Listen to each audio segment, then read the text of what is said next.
Well, good afternoon.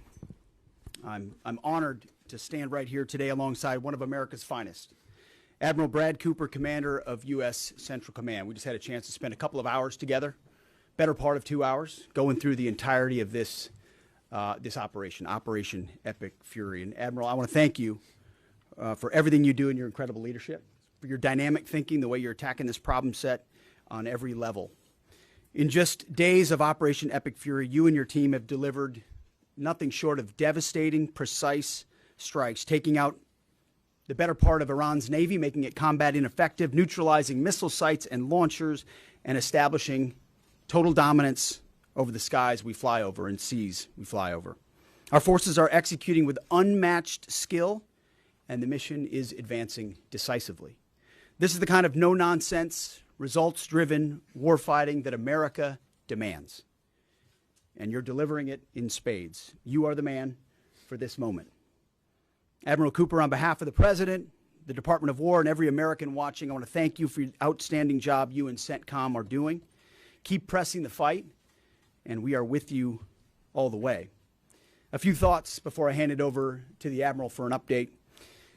Iran is hoping that we cannot sustain this, which is a really bad miscalculation for the IRGC in Iran.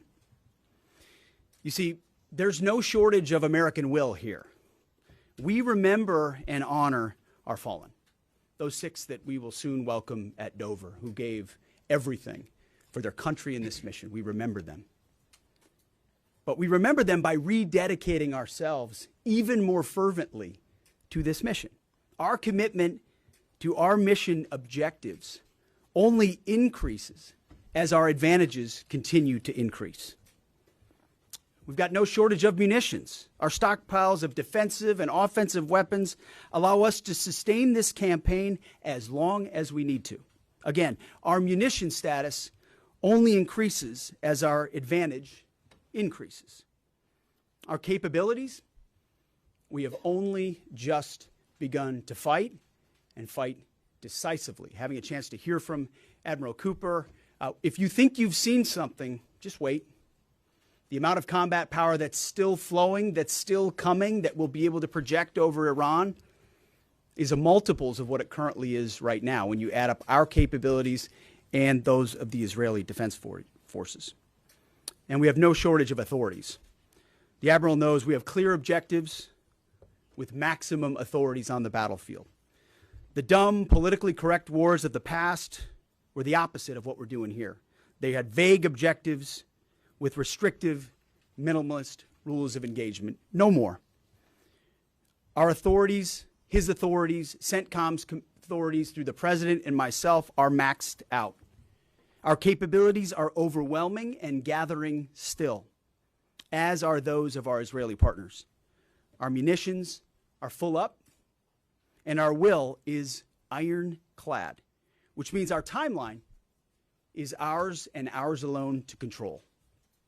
As long as it takes to ensure the United States of America achieves these objectives. And as we flow more forces, and as we flow more capabilities, and as our munitions, as we're flying over the top, have even more devastating effects, we set the tempo, we set the timeline, led by the commander on the ground. Our ear is to the ground to listen to Admiral Cooper. What he needs and what he needs, he will get.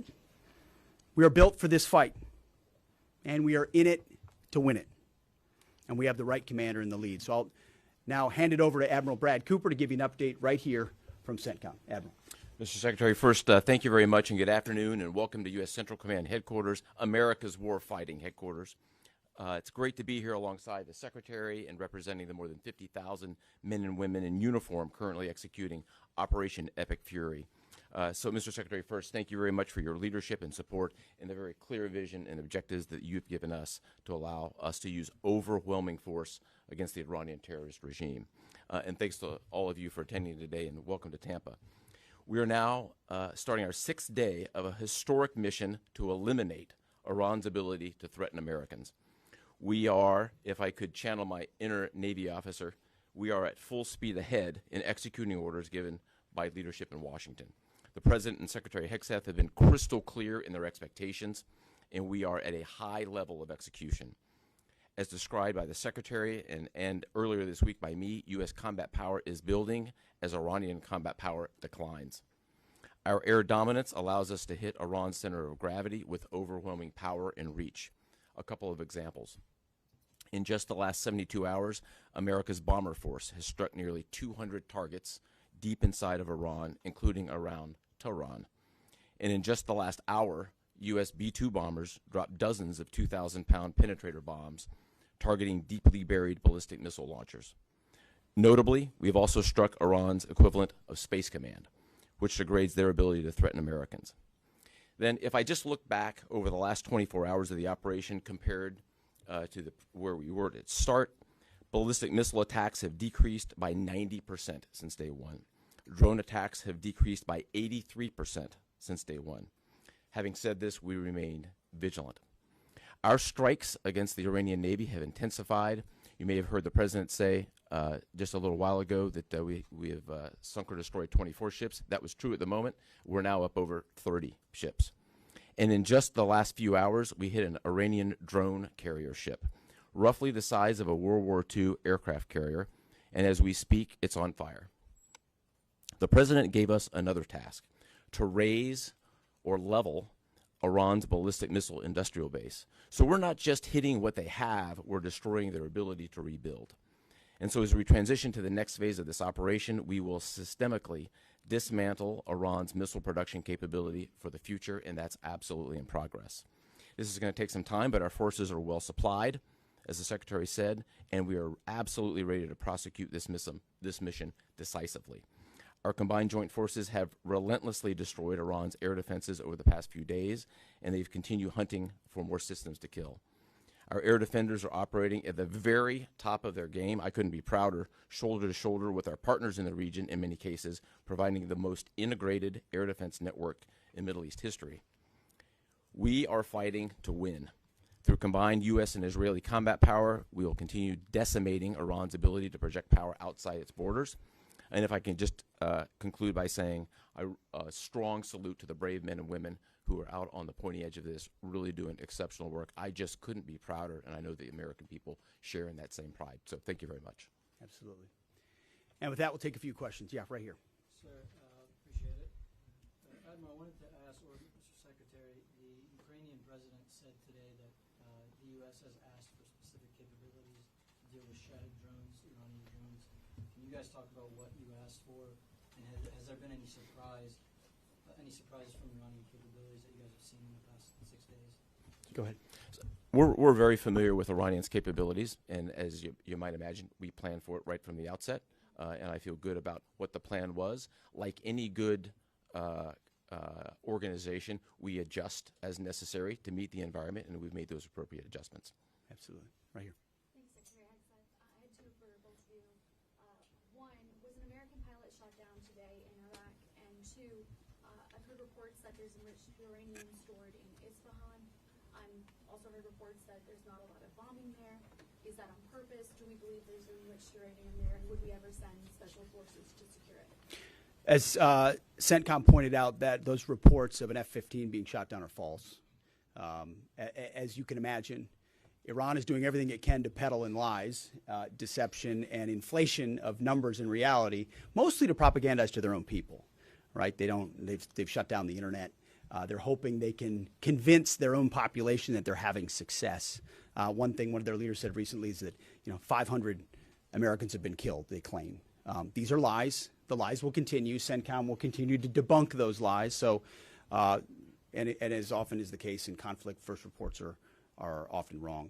As it pertains to nuclear material and things like that, one of the objectives the President has always said is that Iran will not have a nuclear bomb, nuclear capabilities, but we would never disclose what we will or will not do inside operational plans. So Admiral Cooper's got a plan. We're working that plan, and targets will be struck or not struck according to what we want to achieve. Yeah, right there. Secretary Hegseth, the President said earlier today in an interview that he would like to have a say in who's the next leader of Iran. Is this an expansion of your military objective? Do you view it that way? And additionally, you spoke earlier today about how previous leaders have drawn resources from our hemisphere to the Middle East. Mm-hmm. How do you avoid that? Well, there's no expansion.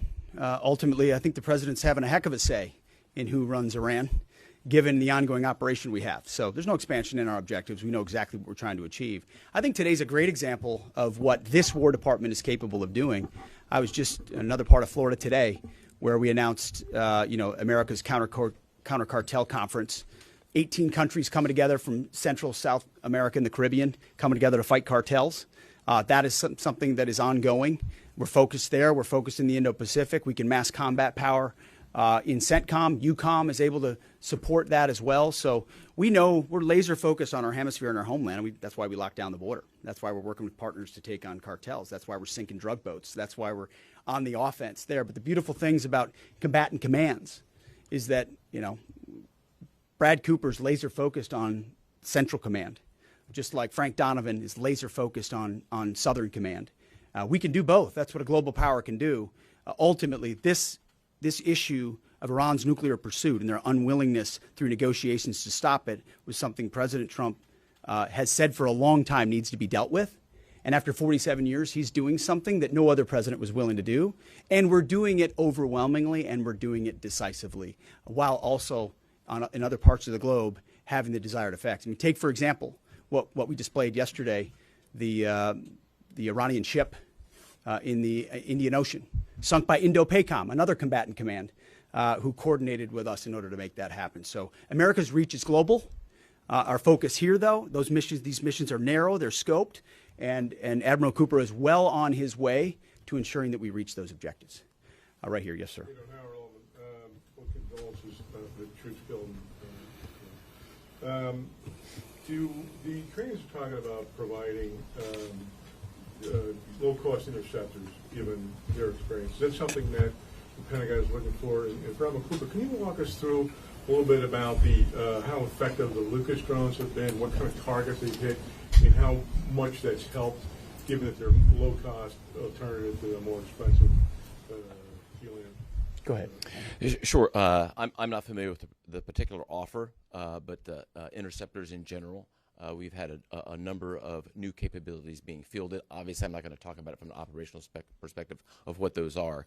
But I think you have seen over a period of time us kind of get on the other side of this cost curve on drones in general. If I just walk back a couple of years, you remember what you used to always hear, we're shooting down a $50,000 drone with a $2 million missile. These days, we're spending a lot of time shooting down $100,000 drones with $10,000 weapons from ours. So that's one aspect of it. Lucas, indispensable. As many of you know, and if you don't know, this was an original Iranian drone design. We captured it, pulled the guts out, sent it back to America, put a little Made America on it, brought it back here, and we're shooting them at the Iranians. Good targets. Good targets. Absolutely.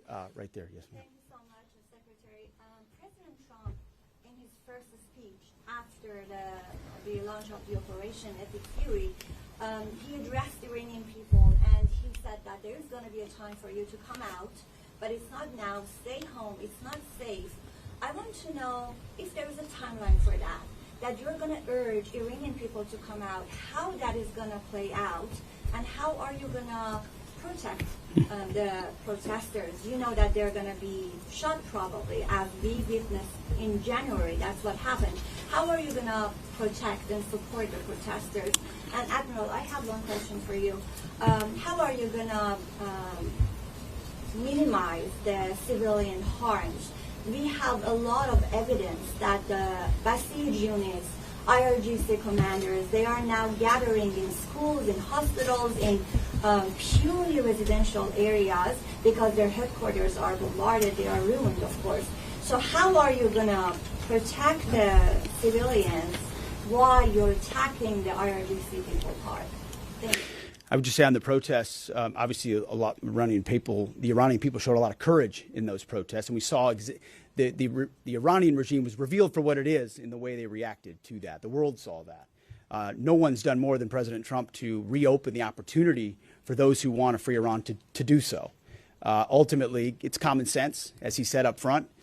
Don't go out and protest while bombs are dropping inside Tehran and elsewhere. So there will come a moment where he determines, or they determine, that it's the time to seize that advantage. But there's a lot of things we're doing and the Israeli military is doing targeting those individuals who are targeting those who protest. The more you do that and you erode their will and you erode their capabilities, the more you create an opportunity for people to boldly stand up.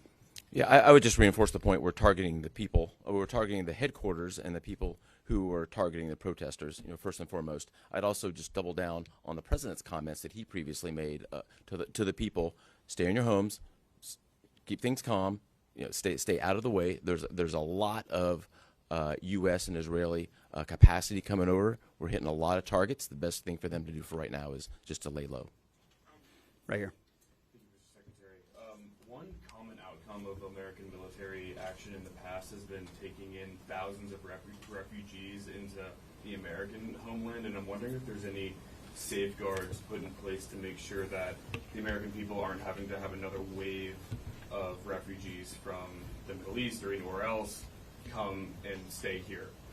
I think it's safe to say there's no plan for a wave of new Middle Eastern refugees to the United States of America. I think, as the president has pointed out for a long time, there are a lot of countries in the region who would be capable of providing that kind of support if need be, but that's certainly not something we're planning on. Yep, back there. Yep. Yes, sir.